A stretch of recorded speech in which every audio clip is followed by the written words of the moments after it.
You're watching the Dallas Cowboys Report. I am your host, Tom Downey. Let's get into some Cowboys rumors, and no surprise, they're focusing heavily right now on the NFL Draft. The Kyle Pitts Dallas Cowboys talk, it just keeps continuing and going on, and the discourse is out of control. Latest rumor comes to us from, Kyle Pitts, who says he's spoken with Jerry Jones, and that's like, oh my God, that means Jerry desperately wants him, and the report of Jerry liking him somehow became Jerry's going to trade up, which was not the report, but the game of telephone that happens gets spread and spread and spread, blah, blah, blah. I'm going to let you guys in on a secret here as it relates to potential round one picks by the Cowboys. They talk to a lot of them. That's not necessarily a surprise. It doesn't get out that often because, teams don't like it when that information is known. But Kyle Pitts was asked. He answered the question. Yes, the Cowboys like Kyle Pitts because Kyle Pitts is awesome. He's a really good football player. The fact that the Cowboys met with him shouldn't really be viewed as like, okay, now they want Pitts. Like, no, we knew that. That's not necessarily a new item as it relates to potential interest for the Cowboys and for Kyle Pitts. His production at Florida was awesome. He is a fantastic player. He's a top 3 guy for me. If he's there at 10, okay, sure, the value is really good. It's pure best player on the board in all likelihood. I get it. It also does not fill a need because you have Blake Jarwin, you have Dalton Schultz, Jeremy Sprinkle, and/or Sean McEwen. They can be your tight end 3. You could leave this draft without taking a single tight end, and I'd be feeling good about it. Like, you don't need a tight end if you are the Dallas Cowboys. That is not an area that you're like, oh man, we gotta fill this hole. Like, you're fine. You're in good shape. You're in better shape than most NFL teams in all reality. So I don't think Pitts is at the top of their target list in terms of need. He is top of the list in terms of value, in terms of just being on their non-need-based draft board. Yeah, Pitts is going to be top 3, if not number 2 overall. In the end, I think we're getting bent out of shape about something that's probably not going to happen. I don't think Pitts gets to the Cowboys at number 10. I think the Atlanta Falcons could take him at number 4. I think it's either a trade, so a quarterback in some capacity at 4, be it from Atlanta or to a different team, or Pitts is the pick at 4. I think the Bengals are going to go Jamar Chase at 5, but the Dolphins at 6, the Panthers at 8, they all make perfect sense to take a tight end. In the event that Pitts is there at 10, okay, it's not that big a deal. You're taking a really good football player.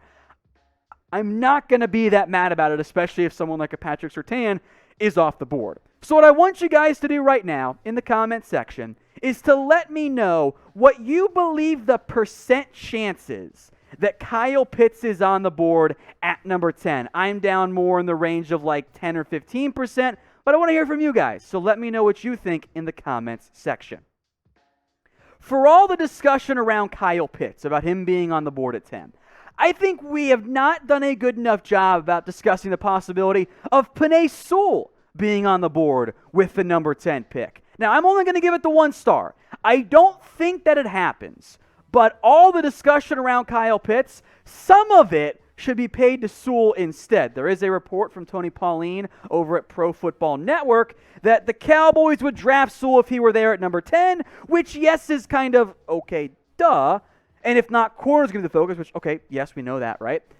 But I think it is worthwhile to discuss and explore the outside chance that Sewell does fall that far. And unlike Kyle Pitts, I think Penei Sewell does fill a need for you. In a way, it's kind of knocking out 2 needs at once. For those of you who want to move on from the Connors at left guard, congrats. Penei Sewell is a big-time upgrade at that position. And long-term, he's your left tackle to replace Tyron Smith. I am a huge Penei Sewell fan. Before we get to how I feel about him, though, I'm giving you guys a chance of the maybe they fall and you get really lucky type of draft prospects. Which one would you rather have? This is the pinned comment on today's video. So get your votes in for me. Type S for Penei Sewell or type in K for Kyle Pitts. I'm going with Penei Sewell, and it's not a shade whatsoever at Kyle Pitts in terms of his play, his valuation, whatever. Even if we don't factor in need, I'm still going to take Penei Sewell. He is my number 2 player in this year's draft class, behind this guy you may have heard of named Trevor Lawrence, who's not going to get there anyway. If Sewell is on the board at number 10, I'm getting the best player on my board, and I have a path for him to actually upgrade my offensive line, which I think is a little bit easier sell, at least for me, than it is for Kyle Pitts, given the presence of Blake Jarwin and Dalton Schultz. This would be the best player overall at number 10. He is the best O-lineman in this year's class. And I get that people like Rashawn Slater, and I understand that. I don't understand how we, in terms of like the draft, Twitter community world, whatever, have gone from the entire pre-draft process until like a month ago, going, yeah, Penei Sewell's awesome, no doubter, right? To like, he could fall to 10. There's no reason he should be there that I can think of. It starts to remind me a bit of the Justin Fields conversation. Like, we've all known Penei Sewell has been awesome for years now, and we get a little bit bored, and we want to talk about other guys instead. If Sewell is there at 10, no hesitation for me. Just like CeeDee Lamb last year, that's the guy I'm taking. Because you know what I can do? I can say, you know what, Connor? You've been an average NFL starter. Thank you very much. Who wants him? Maybe I can get a day 3 pick for him. Or I keep him. Whatever. I put Penei Sewell in there at left guard on day 1. And then if Tyron Smith's back has issues again, he is my new left tackle. I'm taking care of a short-term potential issue at left guard and a long-term issue at left tackle. If I can get Penei Sewell at number 10 overall, it's like the best outcome I can possibly think of. That. Then I take a cornerback in round 2 and spend pretty much all of my other picks on the defensive side of the ball. But at that point, because there is a need there, and he's a fantastic player, it makes sense, at least as far as I'm concerned, for the Dallas Cowboys. The Dallas Cowboys report is now on the Newsbreak app. You can head over to chatsports.com/CowboysNB, and that URL, which is in the comments and in the description, is going to take you right to download it. Now, you're not just going to get Cowboys report videos on the app, folks.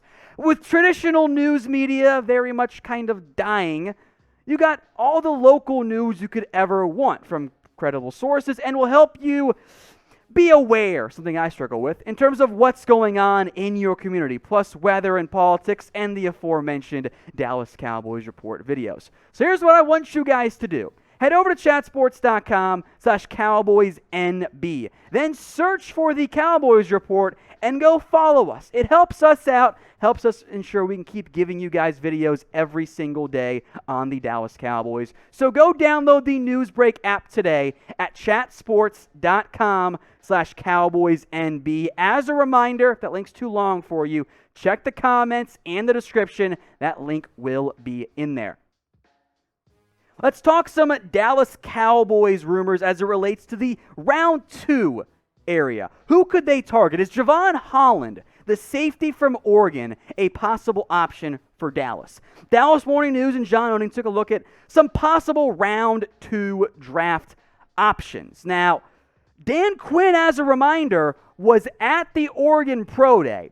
And if Trevon Merrick and Richie Grant go off the board for the Cowboys pick, which is possible, Holland would be the top safety as far as as far as the Cowboys are concerned too on the board. The stat line looks pretty great. 4.5 tackles for loss, 4 pass breakups, 4 interceptions as well. He was able to make some plays on the football. Pretty good athlete too. The biggest red flag as it relates to Javon Holland is exactly what his role is. He's played free safety, yes, but that was mostly back in 2018. He was not a true single high free safety in 2019. He played more of a nickel corner role. In 2020, well, he opted out. So I'm intrigued by him, yes. I have a round 2/round 3 grade, and in general, I'm not going to complain about the Cowboys actually drafting a safety early. My first goal is to take a safety, and then if that fails, we can focus on them getting the right safety in the end. And I think he could potentially be a free safety for the Cowboys. I think he has the speed. I think the instincts and the reliability, he's a bit too aggressive at times, aren't fully quite there, and that's why I prefer Richie Grant or Trevon Merrick in general. But like I said, if the Cowboys were to spend a premium pick on a safety, I can't be mad about it because I've asked for it for years. But what do you guys think? Do you want Javon Holland in round 2? Get your votes in for me. Type Y for yes you do, or type N for no you don't. Scroll on down and get your votes in. Now, Dallas Morning News also had 2 other names I wanted to discuss here, as well as potential day 2 targets. Guys, a little bit more likely to be on the board than some of the names we've discussed on the show. There's Dylan Radins, the offensive tackle from North Dakota State, and then Levi Onwuzurike, the defensive tackle from Washington. Let's begin with Radins, who did not play really in 2020 because, FCS, COVID, all that kind of stuff there. Decent size. I think he's a bit more of a project for the Cowboys, which does fit, by the way. You're looking for a long-term Tyron Smith replacement. I got Liam Eichenberg higher personally, but in that round 2, round 3 range, if you can get a potential future left tackle in him, I don't mind that pick whatsoever. Then there's Levi Onwuzurike, the defensive tackle from Washington. A tricky eval for me because that Jimmy Lake defense is rather unusual, and he was crashing and stunting and slanting and doing all these things that he's not always going to do, and for the most part won't do in the NFL. But if you're after a 3 technique who can pressure the passer, I kind of want to focus on a big guy on the middle, a run stopper, but that's fine. Onwuzurike does fit that mold. I got a round 2 grade on him, so the value is about right for me. I like that those 3 names, by the way, were some of the lesser options than what we've seen discussed a lot around the Dallas Cowboys. Hopefully somebody falls, but if not, those guys, good names to keep an eye out for. Now, whatever the Cowboys do in this year's NFL Draft, we will let you know. We will have a video on it. We'll cut in live as part of our NFL Draft coverage. If you want the best Cowboys Draft updates, then simply subscribe. The link you see at the bottom of your screen, youtube.com/CowboysTV. So if you want daily Cowboys videos on, frankly, everything you could ever want, subscribe to us today and help us get to that 100,000 mark. Let's talk Aldon Smith here briefly because there's some news and some of you aren't happy about it, and I get it. Aldon Smith has agreed to a 1-year deal with the Seattle Seahawks, who, as a reminder, once tried to trade for Aldon Smith at the NFL trade deadline. Now, the contract details are not yet known at this point, outside of the fact that it is a 1-year deal. So how upset are you about losing Aldon Smith? Rate this for me on a scale of 1 to 10. I think the anger comes from less about losing the player and more about potentially not getting a comp pick back, which would be brutal because the hope was you were going to get one back. If you get if he qualifies, you actually get a 5th round pick because it uncancels out a different one. You get one for Chidobe Awuzie. It's got to come in around $2.5 to $3 million. If that's the contract, the Cowboys should get a comp pick. But it does also open up a need at the defensive end spot too, where there's DeMarcus Lawrence, Randy Gregory, Terrell Basham, Dorrance Armstrong, Bradley and Rondell Carter. Look, Aldon Smith was not going to come back to this organization. That was not going to happen. There was enough personal issues going on that it just wasn't going to be a thing there. You could have traded him away in theory. Although one important note here, A, he was not playing as well as he was at the beginning of the year, and B, the Cowboys and Seahawks front offices hate each other. That was a big roadblock in actually doing a deal.